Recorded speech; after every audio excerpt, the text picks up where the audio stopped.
Live from downtown Detroit, home of WDIV and Click on Detroit, Local 4 News at 6 starts now. Celebrating the true meaning of Christmas. 6-7 years ago, I did not have anywhere to go. A man who once attended a big downriver dinner serving hundreds on Christmas Day is now a volunteer. It's so fulfilling to me. It's very rewarding in my heart to volunteer. A look at how Metro Detroiters are giving back this holiday.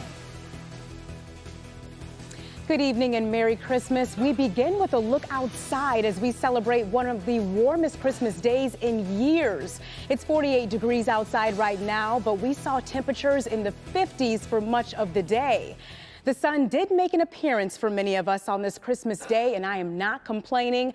But this morning, it was all about the fog. You could barely see the Renaissance Center downtown today. Take a look at that.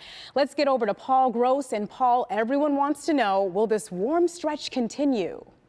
Actually, it is. And take a look at today's numbers. 54 the high. Now, that wasn't close to the record high back in 1982, but 31 the low this morning. That was close to the average high for the day. So, yeah, it was a very warm Christmas day, and we had a beautiful sunset. Look at this storm pin posted from Novi. Oh, just the sky on fire there. Just a beautiful, beautiful shot. So temperatures right now, if you are just heading out, are still largely in the 40s. Now, Mount Clemens over to Port Huron, you've dropped into the 30s, as has Grosse Ile. There might be a little influence from the water there, but generally it's 40s across the area. The wind is light. Now, we're going to watch for fog developing again tonight, but that's probably not going to happen until midnight or after. So we're going to stay dry and partly cloudy through then. Temperatures falling through the 40s, but then kind of stopping at 40 degrees. And that's going to be our overnight low. So it's going to be a quiet night, but we're going to have that locally dense fog. I'll be back with the rest of the forecast through the weekend in just a little bit, Coco. All right, thanks, Paul. And for today, it wasn't just about getting gifts, it was about giving back. All across Metro Detroit, people volunteered their time to provide meals for people in need. And Victor Williams is live at Campus Martius. And Victor, you've got an incredible story of one family and the true meaning of Christmas. Hey, Victor. Hey, Coco, how are you? So listen, it's Christmas, and of course lots of people are out here at Campus Martius in the Christmas spirit, celebrating with all of the festivities. But lots of people actually came together today for the true meaning of Christmas, which is, of course, giving and generosity. 22 years ago, a tradition started with the Domsky family that has left a legacy for generations. We decided, instead of buying each other presents, that it was a nice thing to pool our money together and give back to the community. For over 2 decades now, the annual Christmas dinner has been inviting anyone to come celebrate the festivities in more of a familial manner. We want to make them part of our family, and so when they come here, they feel welcome. With over 400 guests this holiday season, some have been routinely coming back for years, including assistant chef. Oh, this looks so tasty, doesn't it? That's good for that. Tom Outlet. 6-7 years ago, I did not have anywhere to go on Christmas Day, and I came here, and the Domsky family, opened me with open arms, and I'm very proud and privileged to be able to help them. Lots of people, they enjoy it, we have fun, and how can you deny that? Absolutely, really beautiful story. We want to wish everyone a Merry Christmas from our homes to yours. Reporting live downtown, Victor Williams, Local 4. All right, thanks, Victor, and Merry Christmas to you too. Today is also known as Mitzvah Day, when hundreds of people volunteer at dozens of nonprofits across Metro Detroit. We went out to the Pope Francis Center, where they were holding a soup kitchen and giving out backpacks to the homeless. They tell us they served more than 300 people. For many people, it's the only meal that they'll have today and the only gifts they're going to receive for Christmas. So it's pretty important. And at the Mariners Inn, a rehab center in Detroit, volunteers served meals, gave gifts, and even did the laundry to help the people staying there. Mitzvah Day is considered the largest volunteering day for the Jewish community in our area. And an update to a story we brought you yesterday.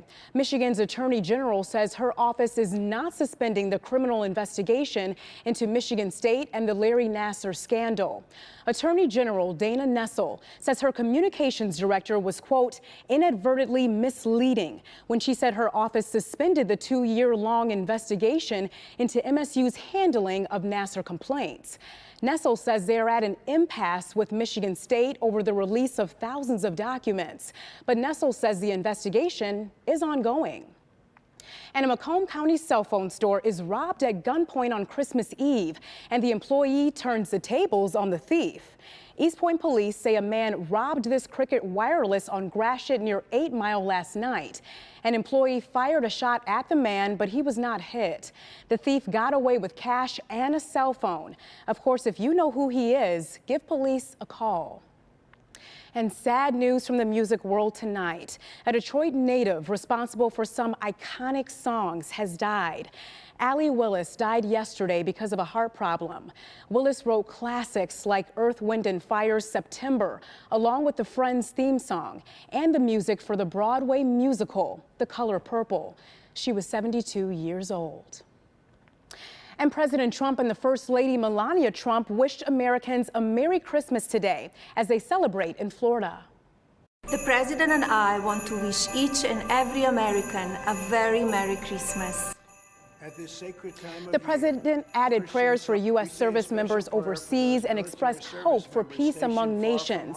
Sarah Dalloff shows us how leaders around the world are celebrating today. Around the world, Christmas sights, sounds, and celebrations. In the biblical city of Bethlehem, morning mass at the Church of the Nativity. Peace be with you. And with yours. Thousands gathered to worship at New York's St. Patrick's Cathedral. In Rome, St. Peter's Square welcomed tens of thousands to hear the Pope's message of hope. Merry Christmas! For many, Christmas was anything but traditional. Beachgoers donned Santa hats on Sydney's Bondi Beach. It's always been on my bucket list to do it. On the outskirts of Berlin, a different sort of swim, a polar plunge in 41-degree waters. More brave souls jumped into a London lake. It was cold. It was cold, but it was fun. And in South Korea, a taste of home for U.S. troops stationed far from the familiar, including gingerbread cookies. The meal was actually really great because it reminded me of things that were being made back home. Christmas memories, old and new, no matter where or how one is celebrating. Sarah Dalloff, Local 4. And it was truly a Christmas miracle for many families in Detroit as a local organization surprised hundreds with donated gifts. Jimmy's Kids is marking their 31st year of handing out Christmas gifts to families in Detroit. Earlier this year, the nonprofit had to toss over 6,000 pounds of donated toys due to contamination. But thanks to thousands of more generous donations, volunteers were able to still bring Christmas joy to families in need. The best part about it is a surprise. All these families are nominated by other friends, programs, churches, and for the most part, they don't know we're coming. So being able to give that surprise to a family in need that might not have had anything otherwise is quite the treat. Truly amazing. And this year, over 300 families received gifts through Jimmy's Kids. While the Christmas character, the Grinch, is usually known for taking away presents, not giving them out. But one man changed all of that at this mall. We'll tell you what he was handing to shoppers that they just could not believe. And crews fear they may not be able to save parts of the historic Notre Dame Cathedral after a devastating fire. A new update on the restoration progress ahead. But first, a Christmas Day tragedy in Boston, sparking a major investigation outside of a parking garage. Dashing through the snow in a one-horse open sleigh, over the fields we go, laughing all the way. Jingle bells, jingle all the way. Oh, what fun it is to ride